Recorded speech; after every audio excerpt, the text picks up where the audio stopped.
ನಮಸ್ಕಾರ ವೀಕ್ಷಕರೇ, ತಮ್ಮೆಲ್ಲರಿಗೂ H16 ನ್ಯೂಸ್ಗೆ ಸ್ವಾಗತ. ನಾನು ಅಶೋಕ್ ಜೋತವರು. ಇದರ ಒಂದು ಕಂಡಿದ್ದು ಕಂಡ ಹಾಗೆ ಚೌಕಟ್ಟೇನು ನೋಡ್ಕೊಂಡು ಬರೋಣ ಬನ್ನಿ. ರೈತರ ಪಾಲಿಗೆ ವಿಷವಾಗುತ್ತಾ ಬಿಡಿಸಿಸಿ ಬ್ಯಾಂಕ್.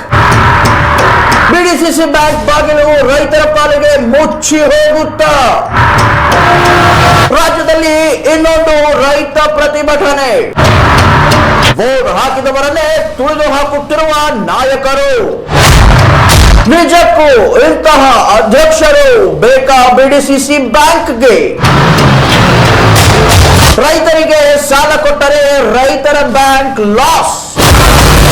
ನಿಜಕ್ಕೂ ರೈತರು ಬ್ಯಾಂಕ್ ಬಂದ್ ಮಾಡುತ್ತಾರ? ರೈತರು ನಿಜಕ್ಕೂ ಸಾಲ ತೆಗೆದುಕೊಂಡು ಫ್ರಾಡ್ ಮಾಡುತ್ತಾರ?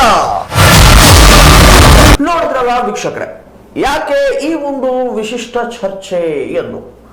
ಮೊನ್ನೆ ಅಣ್ಣಾ ಸಾಹೇಬ್ ಜೊಲ್ಲೆ ಸಾಹೇಬ್ರು ಒಂದು ಮಾತನ್ನ ಹೇಳ್ತಾರೆ, ರೈತರಿಗೆ ಸಾಲ ಕೊಡೋದು ಇಟ್ಸ್ ಲಾಸ್ ಮೇಕಿಂಗ್, ಅದು ನಮ್ಗೆ ಲಾಸ್ ಇದೆ ರೀ ಅಂತ ಹೇಳಿ ರೈತರ ಬ್ಯಾಂಕ್ ಒಳಗೆ ಕುತ್ಕೊಂಡ್ರೆ ರೈತರಿಗೆ ಹೇಳ್ತಾರೆ ಈ ಮಾತನ್ನ.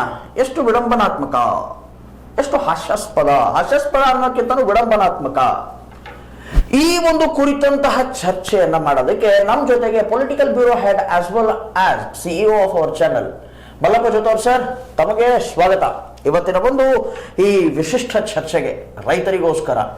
ಮೊದಲನೇದಾಗಿ ಹೇಳ್ಬೇಕಂತಂದ್ರೆ ನಮ್ಮ ಚಾನಲ್ ಮಹಾತ್ಮ ಗಾಂಧೀಜಿಯವರ, ಬಾಬಾ ಸಾಹೇಬ್ ಅಂಬೇಡ್ಕರ್ ಅವರ, ಬಸವಣ್ಣನವರ ತತ್ವದಲ್ಲಿ ನಡೀತಿರ್ತಕ್ಕಂತಹ ಚಾನಲ್. ಅದರಲ್ಲೂ ಕೂಡ ರೈತರ ಪರವಾಗಿ ನಾವು ಸದಾ ನಿಲ್ತೇವೆ ಅನ್ನುವಂತಹ ಚಾನಲ್.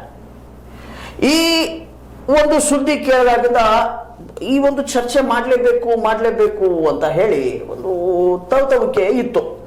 ಸರ್, ಯಾಕೆ ರೈತರ ಏನಂತೀರ ನೀವು ಪಾಲಿಗೆ ವಿಷವಾಗ್ಬಿಡುತ್ತಾ ಈ ಬಿಡಿಸಿಸಿ ಬ್ಯಾಂಕು? ಅಂದ್ರೆ ಸಾಲ ಸಿಗಲ್ಲ ಅಂತಂದ್ರೆ ವಿಷಯನೇ ಅದು. ಹೌದು, ಎಕರೆಗೆ ಬಂದರೆ 40,000 ರೂಪಾಯಿ ಕೊಟ್ರೆ ಪಾಪ ರೈತ ಬದುಕಬೇಕು ಹೆಂಗ? ಶೂನ್ಯ ಬಡ್ಡಿ ಅದ, ಅದನ್ನ ಲಾಭ ಇಲ್ಲ, ಅಷ್ಟು ಮೇಲೆ ಕೊಡ್ಲಿಕ್ಕೆ ಆಗೋದಿಲ್ಲ ಅನ್ನೋ ನಮ್ಮ ಜೊಲ್ಲೆಯವರು ಮಾತಾಡ್ತಾರೆ. ಜೊತೆಗೆ ನಮ್ಮ ಬಾಲಚಂದ್ರ ಜಾರಕಿಹೊಳಿ ಅವರು ಎಷ್ಟು ಅಂತಾರೆ ಅದಕ್ಕೆ. ಇದು ನೋಡಿದಾಗ ಸಹಜ ಅನಿಸ್ತದೆ. ಮತ್ತು ಪಾಪ 40,000 ಏನಾಗ್ತದೆ ರೈತರಿಗೆ? ಅದೇ ಇನ್ನೊಂದು ಕಡೆ 4 ಎಕರೆಗೆ ಅವರೇ ಹೇಳ್ತಾರೆ 4 ಎಕರೆ ಕಮರ್ಷಿಯಲ್ ಅದ, ಅದಕ್ಕೆ ಒಂದು 100 ಕೋಟಿ ರೂಪಾಯಿ. ಸರ್, ಅದನ್ನ ವ್ಯಾಲ್ಯೂಯೇಷನ್ ಮಾಡಿದವ್ರು ಯಾರು?